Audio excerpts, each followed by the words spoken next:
Shubha Sandhya to all our viewers.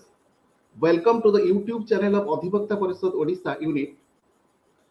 And today we are celebrating National Lawyers Day, that is the birthday of illustrious son of Mother India, Dr. Rajendra Prasad, the former President of India and a distinguished lawyer of this country.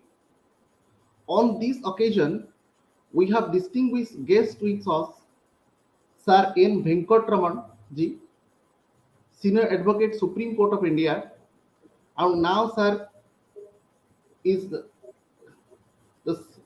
Additional Solicitor General for Government of India in the Supreme Court. Along with us, we have Ajit Kumar Patnaik ji, our State President of Adhibhakta Parishad, and Rabindra Panda sir, State Vice President of Adhibhakta Parishad. Now I request Ajit Patnaik ji to give welcome address. Ajit Patnaik sir. Good evening. As already Devashish bhai already disclosed why we are gathered today through this webinar, and this is the day we are observing it as the Advocates Day, and Dr. Rajendra Prasad was the first president of India, who was the eminent lawyer.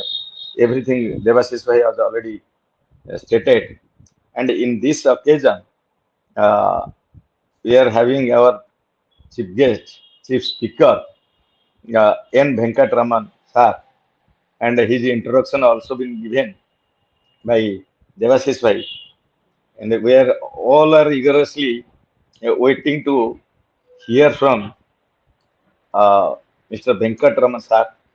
So, without taking any time, killing any time, I am requesting sir,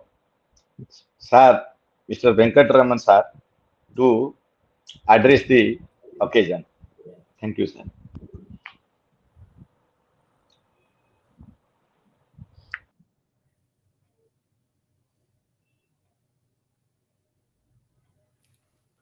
Devashish, can I start? I will introduce Venkataramana sir to the viewers.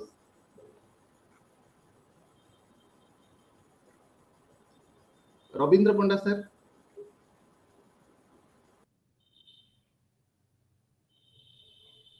Welcome to everybody. Ha. As our president has already given the introduction, today is the Lawyers' Day. It is the day of the Adhibhaktas, and on this specific day, on behalf of Adhibhakta Parishad, Odisha Prant, Odisha State, we are celebrating with it with a topic. The topic is Young India, Aspiration, Hope and Surprise. As we know that the young generations, they are the future of the country.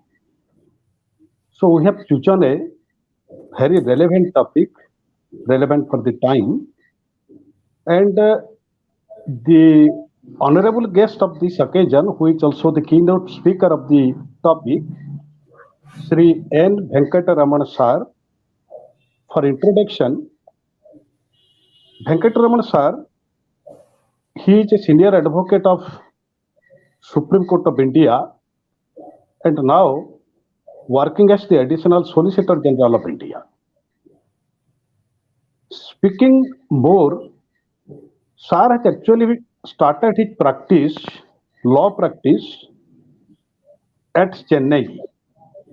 And Venkataramana sir was fortunate to have got a senior like C. Natarajan sir.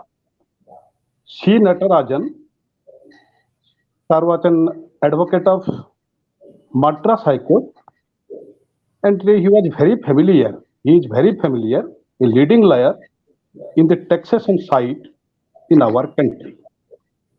So I invite, I welcome our keynote speaker, chief guest of this occasion also, Shri N. Venkataramana sir, to uh, to give his valuable speech on the topic. The topic is Young India Aspirations, Hope and Surprise.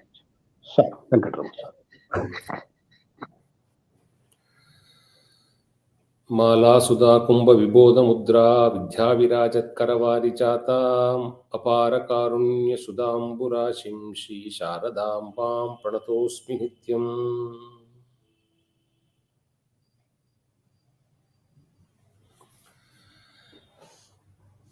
My dear colleagues and friends of the Adhivakta Parishad of the Orissa branch, President Mr. Ajit Patnaik, Vice President Shri Panda, my good friend Debashish. Orissa Bar is so close to my heart, which I have always said when I have spoken to Orissa Bar, because once I got designated in February 2006, the first court I visited outside Chennai, which welcomed me, was Orissa Bar on 10th March 2006. So I have a long association and relationship with Orissa Bar. And of course, after becoming ASG, I couldn't come there. I'm eagerly waiting for an opportunity sooner or later.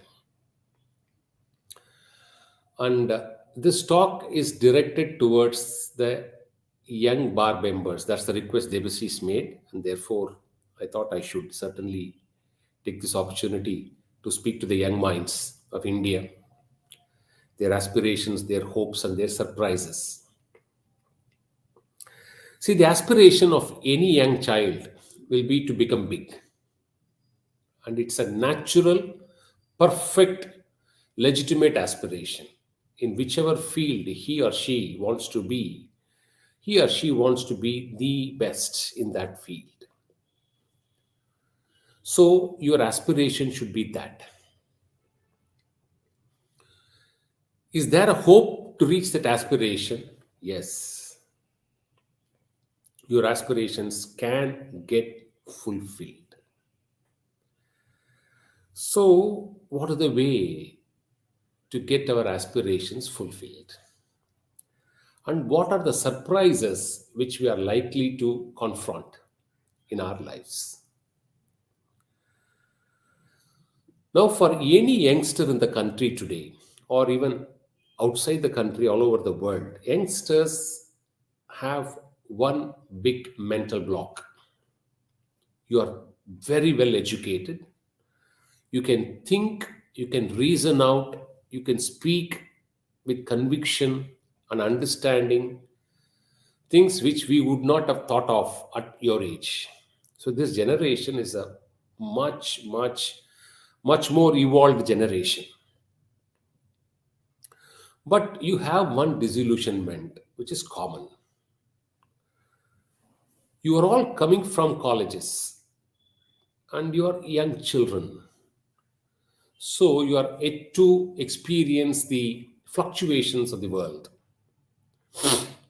So young from the pan, your expectation is world has to be, in a realistic sense, very true, very good, and it has to do us justice, as we want to be part of the system. But look at the real-time world. It shows people who commit atrocities, people who are not straightforward, people who are not very truthful, are enjoying life and are in good positions. So the doubt that runs into your mind is, what should be the path we need to follow in realizing our hopes? So the immediate answer anyone will give is, live with the world, understand the reality of the world, and move with the world and do just what world wants you to do. That's a practical answer, and also possibly a realistic answer also.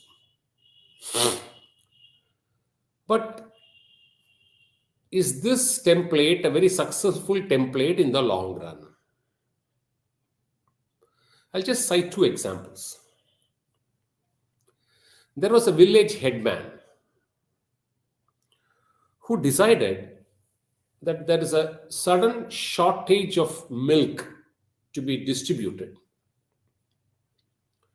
So he decided to call all the villagers and said, we are going to place a huge vessel in the central place of the village with a lid on it. We request each one of you to pour a tumbler of milk into that pot, so that once the vessel gets filled up, we will be able to distribute it to the needy, because there is a shortage. We want all the villagers to partake. So one man decided, after all, if you mix milk with water, who is going to see? So let's pour water, because somebody else will pour milk. So nobody can find out that we have poured water. So the neighbor thinks, very well, my neighbor may pour milk, so why not I pour water?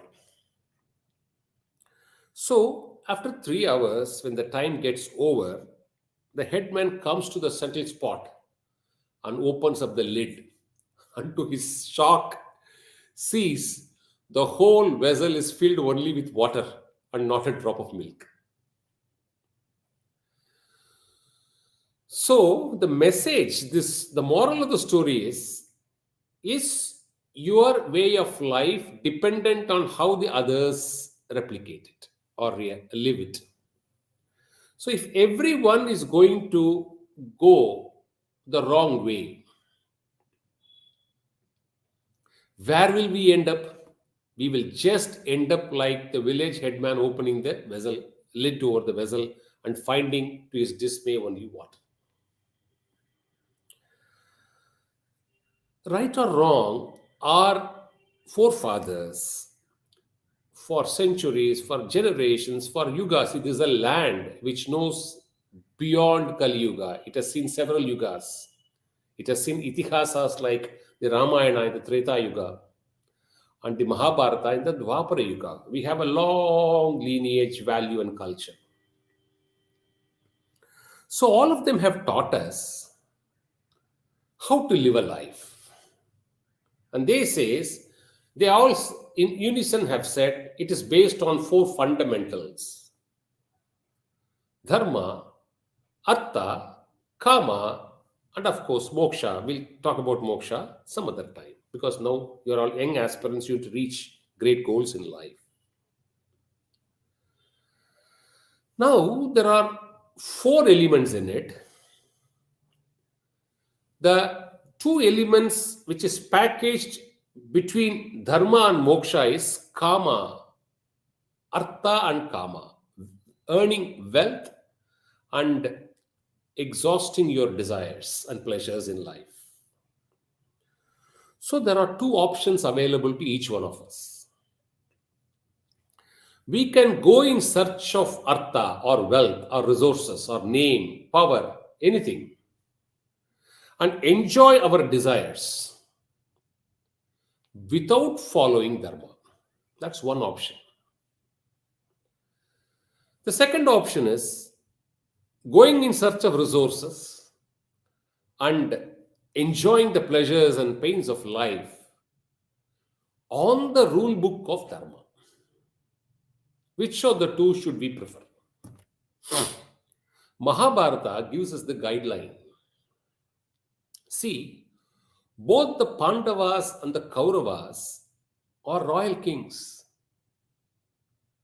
Both wanted to own kingdom. Both wanted to run their empires. Both wanted to become Chakravartis. What did Duryodhana do? He went in search of artha. to quench his pleasures and desires, but never followed Dharma.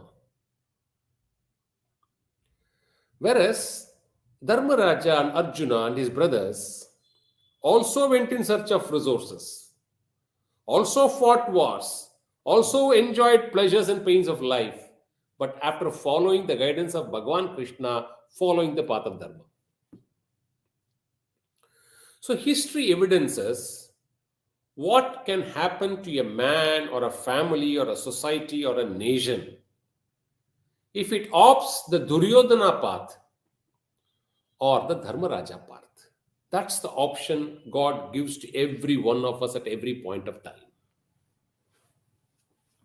Now, you're all young minds and very inquiring minds. So you're not going to accept this at the face value. Oh, those days are different, sir. Tell us today whether these principles are worthwhile practicing in 2022. Therefore, through the Bhagavad Gita, which is a text which has a relevance at every point of time, because it is not an emotional document, it's a logical, rational document. Colorless, casteless, religiousless, anybody can. It's for the human race in general.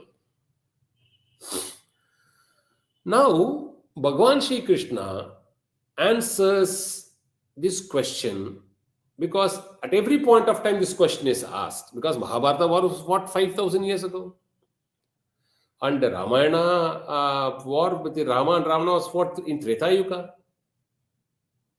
So this question kept coming again and again. So there's a standard answer in the Bhagavad Gita. So Krishna says, I'll give you the answer for both. If you go in search of artha and quench your kama, after following the path of dharma, what will you get? If you don't follow the path, where will you finally land up in your life? At a late old age, where you can't set the clock back and think I could have done something else better. So let's take first. If someone doesn't want to go by dharma and still search artha and kama, what will happen? Now, Krishna puts it in the following sequence.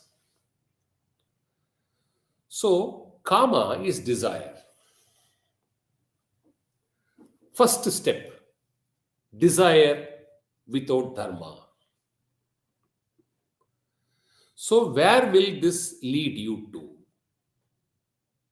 You have a burning desire and you are not going to follow the rules of the world. And therefore, you now step in to say, look here, I want my desires to be achieved, accomplished at any cost. Krishna says, such an attitude will slowly convert your mind. First, your mind will be affected. And you will become a deluded person. So, a desire without dharma leads to the first stage of delusion. What do you mean by delusion? Delusion, the equivalent is moha.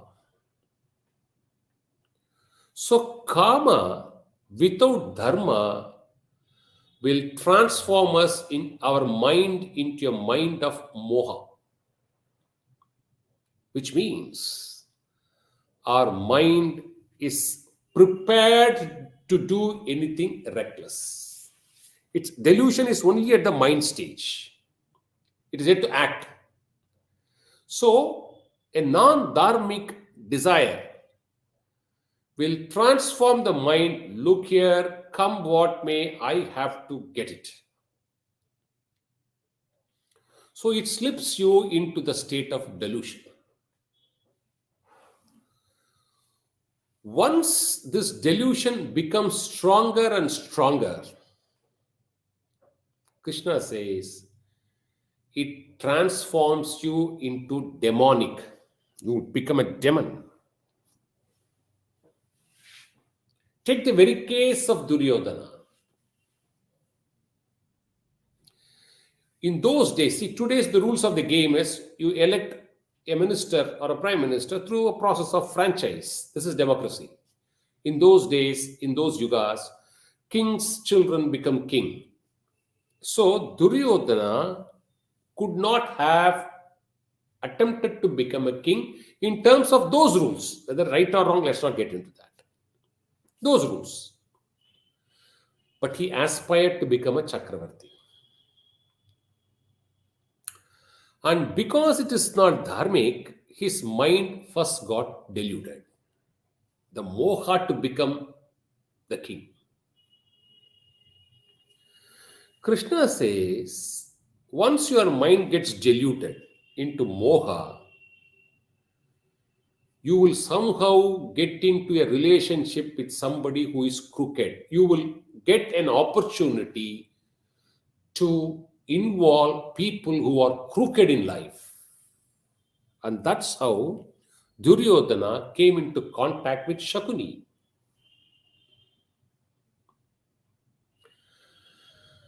Duryodhana plus Shakuni, moha plus crookedness transforms your mind into a demonic mind. What is the difference between a demonic mind and a delusion? Demonic mind is the state where you start to act. You will start to implement your moha somehow. Find the crooked ways. See, take the Mahabharata again, the Varana Vadam. What did Duryodhana conceive for Pandavas? He said, go and pray to your family. We should go and pray to your family deity before you become the royal king, the Chakravarti. So he ensured a palace of wax is prepared. It's a new palace I've created for you. Please go and stay there. So Kunti with the Pandavas go and stay there. And it's, if you burn wax, what will be left? Nothing will be left. Only ashes. But knowing fully well this plan, Vithura, through someone, helps and ensures a tunnel is created, and he indicates this in his own style. Vithura is one of the classic characters in Mahabharata. And therefore, Kunti and the Pandavas escape that wrath of death. But what does Kunti say? This is exactly what she said to the Pandavas. Look here, Duryodhana has turned demonic.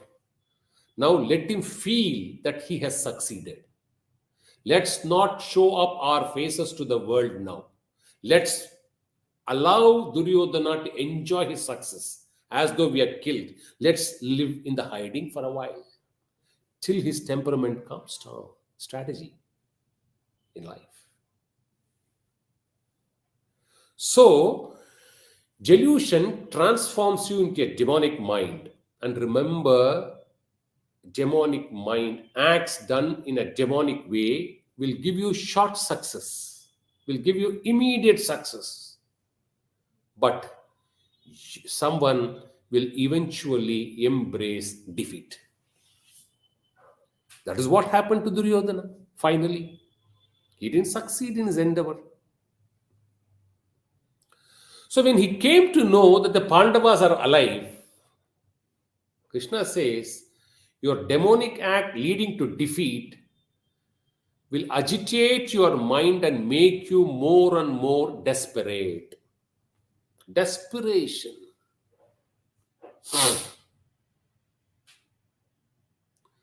And desperation will transform you into a person of deceit. You will start deceiving. It will lead you to deceit. The moment somebody becomes very deceitful, this is a stage. See, God gives you an opportunity to return back at every stage. But we don't. The mind will influence you to go forward because you are succeeding somewhere in some way, big or small. So you feel that you can trigger it more, you can escalate it more and spread this question of delusion everywhere. So your desperation leads you to deceit. And Krishna says, once you reach the state of deceit, your downfall is certain thereafter. It leads to destruction. All are D's: desire, delusion, demonic, defeat, desperation, deceit, then downfall, disaster, or destroy, whatever you may call it. Is it true or not, going by the storyline of Mahabharata? Now the question is, all right, sir, what if we have to practice dharma? What are the components of dharma? Krishna therefore helps us to understand how do we become a practitioner of dharma. He says, you have a body, you have a mind, you have a buddhi or intellect, you have a heart. Everyone is blessed. Every human being is blessed with all the four. Therefore, Krishna says, fill your heart with selfless love. Start focusing on your heart. Let your heart not be rigid. Let it not be inflexible. Let it be filled with love.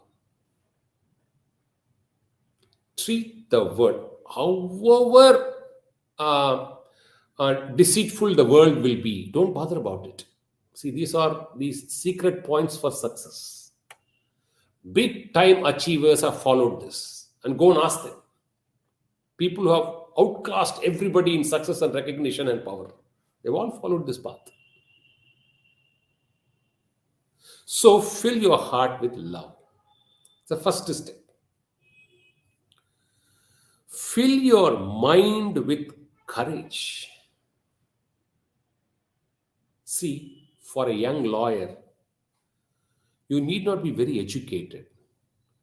You need not be very talented. You need not be a genius. You must have determination, courage, and perseverance to learn. Fill your mind with this: courage, determination, and perseverance. You will, if you build this strength in you, you will not go the wrong way. The courage in your mind will prevent you from doing wrong things. People who commit deceit, if you go very close to them, they will actually be very fearful people. Whereas a practitioner of dharma will be a fearless person. His courage or her courage will be of a different order.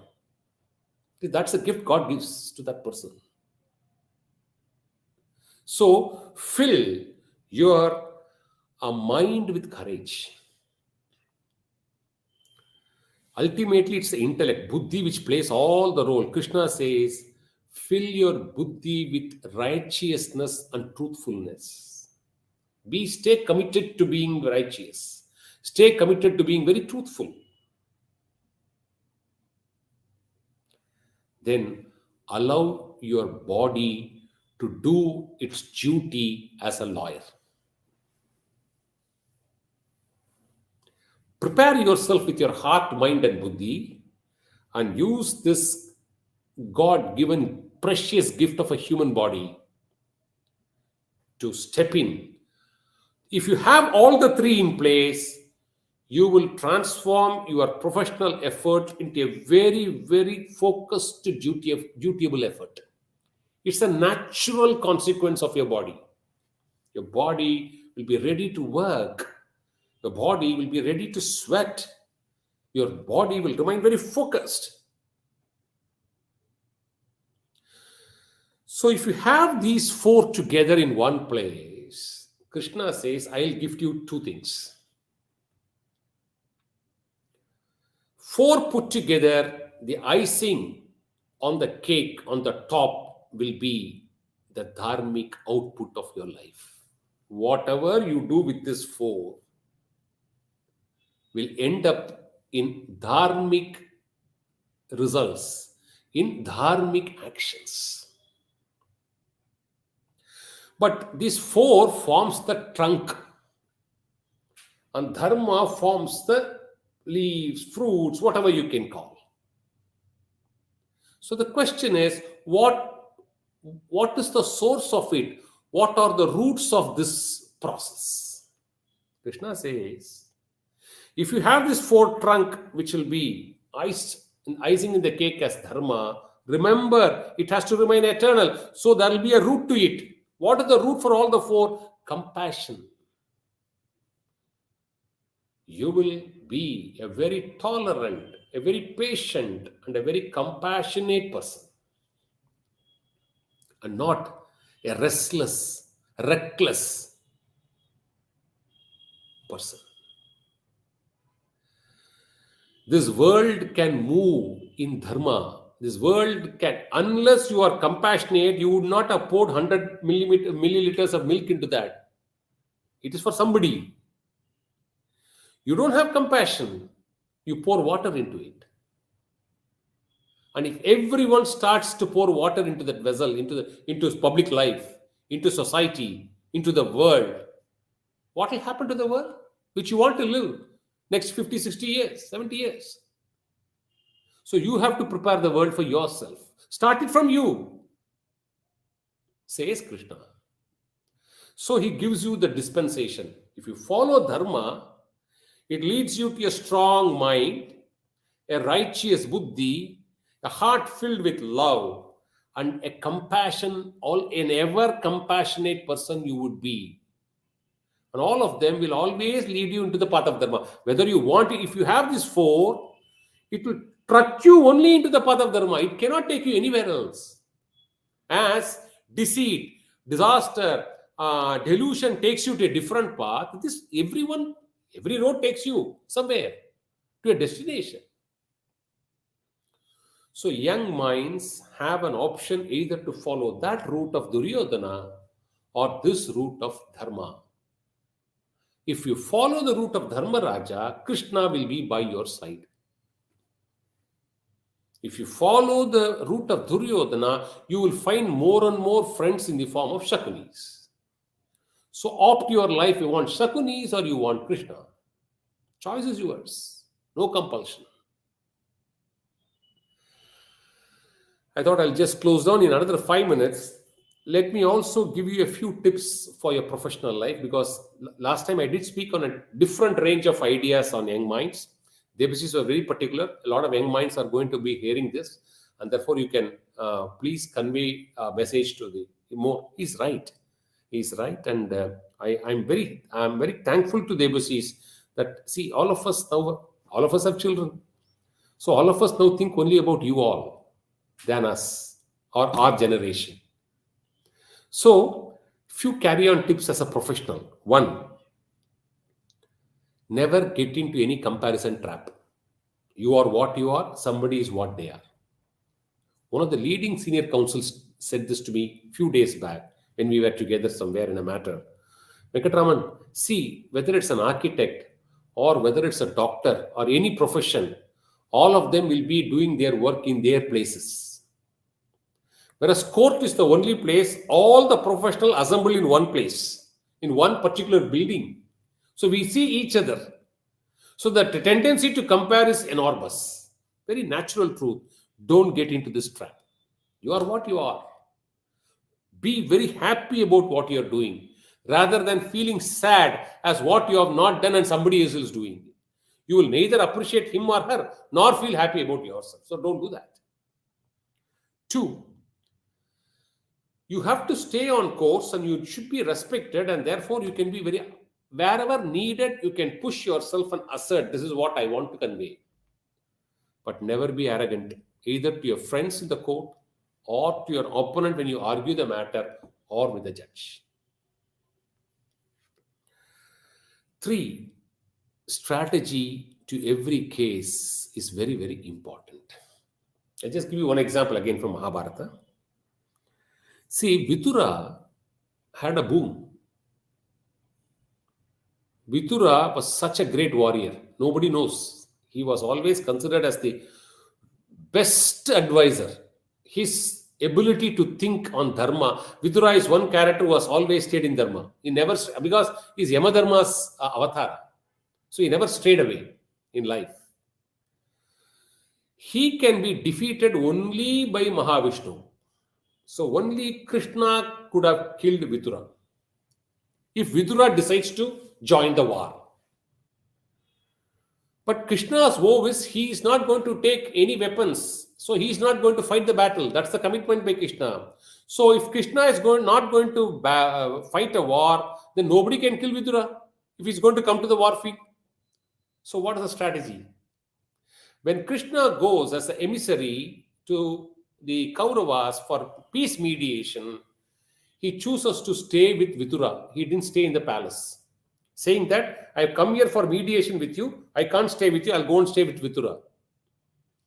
Now, Duryodhana starts suspecting Vidura by his nature, with his crooked combination of Shakuni. So, the next day or a few days later, a heated discussion breaks out between Vidura and Duryodhana. And Vidura says, I am giving up my weapons. I am not going to fight this war. I will return only after the war is over. And he moves out. Strategy. You just go and stay there and ensure that he is eliminated from the war. Strategies are very, very important for a lawyer. When you start doing big matters, this is very important. Then next, always speak less. Except in court, avoid speaking anywhere else. Because court corridors carry years. Never stay and loiter in the veranda. Never stay in the tea stall or canteen and start chatting about yourself, others, judges, cases, clients. Speak only in court and speak very less outside. It's a very important temperament. 3, and last, when you start doing, see, lawyers' life is, today you'll be on the rooftop, next day you'll be biting the dust. So success and failure is part of lawyer's life. When you lose a case, learn to lose it with dignity. Don't fight with a judge at any point of time. 2 things. You will confront worthy opponents, unworthy opponents. You will confront everybody has to face hurdles in life. When you realize somebody cannot be controlled at all,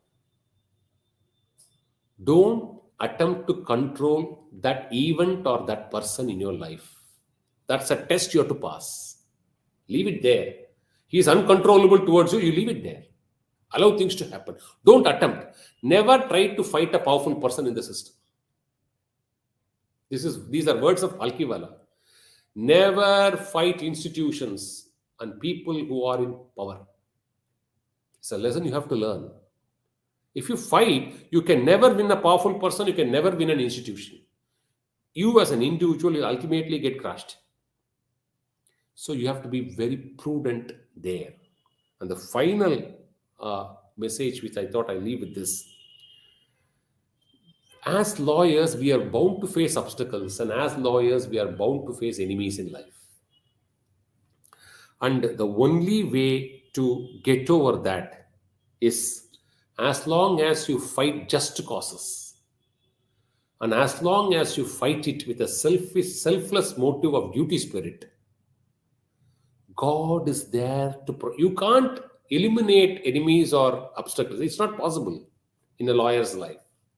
But God will act as an obstacle to ensure these obstacles and these enemies do ward off in life, and you will be able to carry on what you want to do. With these words, I thank Devsis, I thank Mr. Panda, I thank our Patnaik, and more importantly, the Orissa Bar, my dear friends, for this wonderful opportunity. I need to go somewhere else, therefore I've used this limited time to share whatever little I knew. Pranams once again. Best of luck to all the young minds and young lawyers. Looking forward to meeting you all soon at the Orissa High Court in Cuttack. Namaste. Thank you so much. In the time we were taking the opportunity to listen our keynote speaker of this occasion and Venkataramana sir. Friends, today is not only the Lawyers' Day, today is also the day that is the birthday of Bhagavad Gita. And our honorable speaker, he has based an entire speech on mythology, Bhagavad Gita, Mahabharata, Ramayana, and the things which he has brought and addressed in this speech. This is not only helpful, this is definitely helpful to our youngsters of our professions, not only to our professional friends, also to the youngster of the country who are the future of this country. If they cultivate all these things in their life, definitely their life will be a bright life. Thanks, sir. Thanks for giving such a benevolent speech, giving us the opportunity to listen it. And on behalf of Adhivakta Parishad Odisha Prant, I express the gratitude for giving time and providing opportunity to us to listen the things. Despite your engagement in the office of President of India, you became agreed to remain present and address the occasion and the topic. Many, many thanks. Thanks to our State President Ajit Patnaik sir, State Secretary Devashish Tripathi sir, and more specifically, my thanks to the technical hand of this program, Manas Bhai, and also to the listeners who are now present and who will listen also hereafter in the YouTube channel. Thanks to everybody. And with this, I request our Secretary Devashish Bhai to declare the end of this occasion. Thank you, sir. With permission of the learned president, if the president give the permission, they will declare the mutual close, sir. Thank you. Permitted. Vanakkam. Vanakkam. Thank you so much for the Vanakkam ji. great. Namaste. Namaste. Good night. Good night. Thank you, sir. Thank you.